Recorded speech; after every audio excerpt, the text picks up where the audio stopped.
আজ আমি পশ্চিমবঙ্গ সরকারের কাছে একটি আত্মনির্ভর উন্নয়নমূলক প্রস্তাব রাখতে চাই। বর্তমান সরকার রাজ্যের প্রায় 1.5 কোটি মহিলাকে প্রতি মাসে 3,000 করে সরাসরি আর্থিক সহায়তা দিচ্ছে। প্রতি মাসে টাকা দেওয়া কি একজন মহিলাকে সত্যি আত্মনির্ভর করে, নাকি শুধু কিছুদিনের জন্য আর্থিক স্বস্তি দেয়? আজ 3,000 টাকা পেলে তার সংসার খরচে ব্যয় হয়ে যায়, কিন্তু যদি সেই পুরো অর্থই নারীদের দক্ষতা, উৎপাদন এবং ব্যবসা গড়ে তোলার জন্য বিনিয়োগ করা হয়, তাহলে সেই পরিবর্তন হবে স্থায়ী এবং সুদূরপ্রসারী।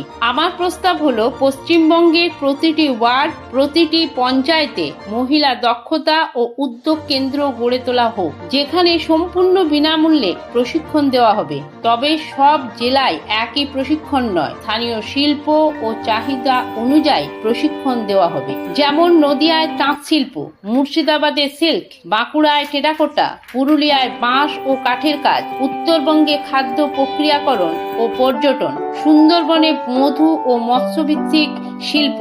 এছাড়াও বিভিন্ন ধরনের মৎস্য চাষ, মাশরুম চাষ এবং বিভিন্ন ধরনের সবজি চাষের প্রশিক্ষণ দেওয়া হবে।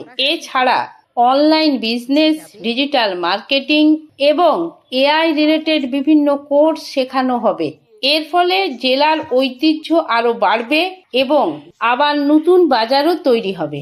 কিন্তু শুধু প্রশিক্ষণ দিলেই হবে না, প্রশিক্ষণের শেষে সরকার কাঁচামাল সরবরাহ করবে, সহজ ঋণ বা আর্থিক সহায়তা দেবে, বাজারে বিক্রির ব্যবস্থা করে ব্যবসাকে গড়ে উঠতে সাহায্য করবে। এর পাশাপাশি প্রতিটি ব্লকে কমন প্রোডাকশন সেন্টার তৈরি করা হবে, যেখানে সেলাই, প্যাকেজিং, ফুড প্রসেসিং এর মতন দামি মেশিন সবাই ব্যবহার করতে পারবেন। সরকার মহিলাদের তৈরি পণ্য একটি নিজস্ব ব্র্যান্ডের অধীনে এনে, যেমন মেড ইন বেঙ্গল বা বাংলার নারী, এই ব্র্যান্ডের নামে সারা দেশে এবং বিদেশে বিক্রি করতে পারে।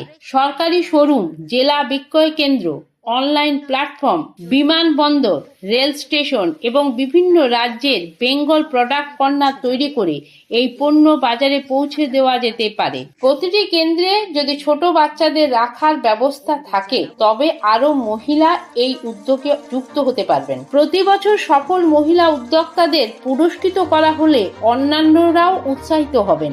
আমার মনে হয় এর ফলে একজন মহিলা শুধু সরকারি সাহায্যের অপেক্ষায় থাকবেন না, তিনি নিজেই উপার্জন করবেন।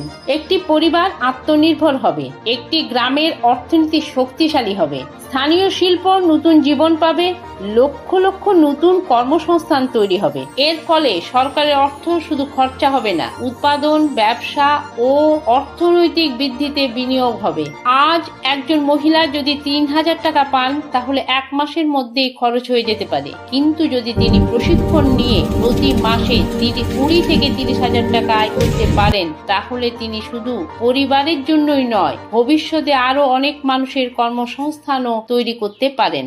ভাতা একজন মানুষকে কিছুদিনের জন্য সাহায্য করতে পারে, কিন্তু দক্ষতা একজন মানুষকে সারা জীবনের জন্য আত্মনির্ভর করে তোলে। আমার বিশ্বাস, পশ্চিমবঙ্গের নারীদের যদি সঠিক প্রশিক্ষণ, কাঁচা মাল, প্রযুক্তি এবং বাজারের সঙ্গে যুক্ত করা যায়, তাহলে বাংলা আবার তাঁত, হস্তশিল্প, খাদ্য প্রক্রিয়াকরণ ও ক্ষুদ্র শিল্পে দেশের অন্যতম শক্তিশালী রাজ্যে পরিণত হতে পারে।